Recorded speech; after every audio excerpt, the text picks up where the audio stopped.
Jessica শীতের এক প্রচণ্ড ঠান্ডা রাতে দেরিতে গাড়ি চালিয়ে বাড়ি ফিরছিল। ঠিক তখনই এক অপ্রত্যাশিত তুষার ঝড় ওই এলাকা জুড়ে বয়ে গেল। এক সময়কার পরিষ্কার রাস্তাটি দ্রুত ঘন ঘূর্ণায়মান তুষারে ঢাকা এক দুর্বোধ্য পথে পরিণত হয়েছিল। তুষারঝড়ের মধ্য দিয়ে দেখতে না পেয়ে জেসিকার আঙুল সাদা হয়ে গেল যখন সে স্টিয়ারিং হুইল ধরে পিচ্ছিল। বরফে ঢাকা রাস্তাটি সাবধানে চালিয়ে যাচ্ছিল।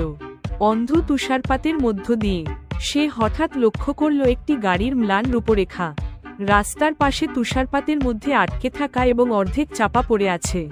সহজাতভাবে সে গাড়ি থামিয়ে সাবধানে বেরিয়ে এল। বাতাসের গর্জন তার মুখের উপর তুষারপাতের টুকরো ছুঁড়ে মারছিল।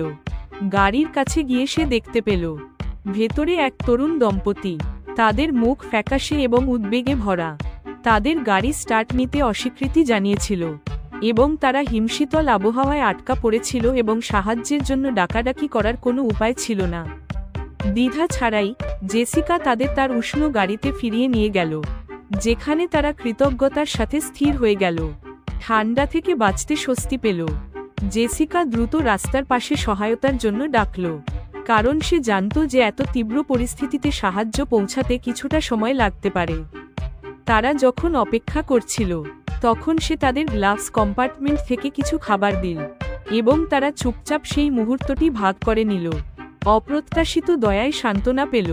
ঘন্টার পর ঘন্টা মনে হচ্ছিল একটি টো ট্রাকের হেডলাইট অবশেষে ঝড়ের রাতের মধ্য দিয়ে ভেদ করে গেল। তাদের গাড়িটি টো করে নিয়ে যাওয়ার সময় দম্পতি তাদের আন্তরিক ধন্যবাদ জানালেন।